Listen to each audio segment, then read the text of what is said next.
नमस्कार। आज की कहानी का शीर्षक है बोझ। कविता अपने माता पिता की बहुत लाडली थी। 3 बड़े भाइयों की बहन थी। कोई भी चीज मांगने पर उसी वक्त सामने हाजिर हो जाती। पूरे घर में रौब था उसका। पूरे परिवार और नौकरों पर राजकुमारी की तरह हुक्म चलाती थी कविता। स्कूल में भी पूरा रौब था उसका। बड़े घर की लाडली जो थी वह। ऐसे ही उसने कॉलेज में दाखिला लिया। उसके ठाठ बाट बड़ी गाड़ी में आना जाना, हर दिन नया फैशन देखकर हर कोई उससे दोस्ती करना चाहता था। थोड़े ही दिनों में उसके बहुत से दोस्त बन गए। पूरे कॉलेज में उसकी अपनी ही एक पहचान थी। इन दिनों उसके घर एक रिश्ता आया। खानदानी लोग थे और पापा की पुरानी जान पहचान थी उनके साथ। कविता के साथ कोई ज़बरदस्ती नहीं थी, पर कविता ने फिर भी हाँ कर दी, क्योंकि वह अपने परिवार से बहुत प्यार करती थी।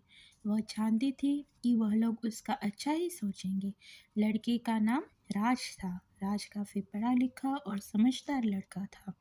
ससुराल वाले भी बहुत अच्छे थे। ससुराल में कविता की जगह वैसी ही थी कि जैसे मायके में। कोई भी कार्य कविता की सलाह के बिना नहीं होता था। सबकी लाडली बहू बन गई थी वह। फिर उसके घर एक बेटे का जन्म हुआ। राहुल कविता को जान से प्यारा था। पोता पाकर ससुराल वाले तो फूले नहीं समाते थे। कविता कभी कभी सोचती थी कि उसकी किस्मत कितनी अच्छी है। उसका हर अपना उसे कितना प्यार करता है। चाहे जीवन में कैसा भी समय आए, मेरे अपने हमेशा मेरे साथ है। मैं कभी अकेली नहीं हो सकती। कितनी खुशकिस्मत हूँ मैं। पर शायद कविता की खुशियों को उसकी अपनी ही नज़र लग गई थी। एक दिन वह मायके जाने की जिद कर बैठी। राज को बहुत काम था, लेकिन वह फिर भी उससे ले गया। रास्ते में उनकी गाड़ी अन्य गाड़ी से टकरा गई। कविता, राज और राहुल बहुत बुरी तरह से जख्मी हो गए। काफ़ी दिनों के इलाज के बाद राज और राहुल तो ठीक हो गए, लेकिन कविता पूरी तरह ठीक ना हो सकी।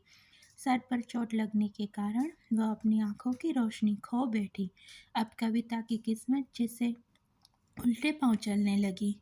मायके वाले कुछ दिनों तक उससे मिलने आते रहे। फिर कभी कभार फ़ोन ही करके पूछ लेते कि अब कैसी हो।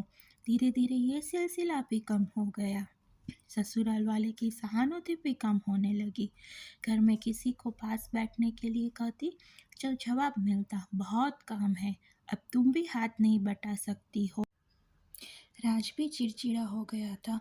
बस राहुल ही था उसके साथ, जिसके साथ हंसते खेलते उसका वक्त गुजरता। एक दिन कविता के हाथ से कुछ सामान गिर गया, जिसकी वजह से राहुल को हल्की सी चोट लग गई। कविता के सास ससुर ने राहुल को उससे अलग कर दिया कि कहीं उसके ना देखने की वजह से बच्चे का कोई नुकसान ना हो जाए। कविता अंदर से टूट चुकी थी। एक दिन उसने सबके सामने मायके जाने की इच्छा रखी, तो राज उसे तुरंत मायके छोड़ आया, जैसे कि वो भी यही चाहता था। लेकिन राहुल को उसके साथ नहीं भेजा गया। कविता कभी राहुल से दूर नहीं रही थी, पर अपनी कमी के कारण उसने ज़्यादा बहस नहीं की। कविता को लगा कि वह 3-4 दिन वहाँ रहेगी तो थोड़ा हवा पानी बदल जाएगा, क्योंकि वह कितने दिनों से कहीं भी बाहर नहीं गई थी। घर वाले भी इतने दिनों बाद उसे देखकर कितने खुश होंगे। कविता के घर पहुंचने पर सब लोग बहुत खुश हुए। खाने में सब कुछ कविता की पसंद का ही बनाया गया था।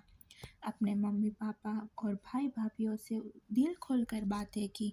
उनके छोटे छोटे बच्चे भी बुआ के साथ घुल मिल गए थे। रात को सोने के वक्त जब वह कपड़े बदलने गई, तो उसे पता चला कि उसका बैग तो बहुत भरा हुआ था।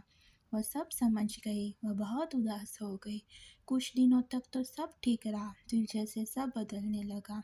सबका व्यवहार बदल रहा था। वह लोग जैसे थक चुके थे उससे। सब लोग घुमा फिरा कर पूछने लगे कि राज कब आ रहा है उसे ले जाने। वह बहाना बना देती, जबकि वह जानती थी कि उस घर में अब उसके लिए कोई जगह नहीं। कविता से चलते वक्त कुछ ना कुछ नुकसान हो जाता। थोड़ी बहुत टोका टाकी उसे सुनाई देती, वह टाल देती। एक दिन उसके हाथ से लगकर एक कीमती फूलदान टूट गया। छोटी भाभी ने बहुत हंगामा मचाया। कविता के माता पिता रोज रोज के झमेले से तंग आ गए थे।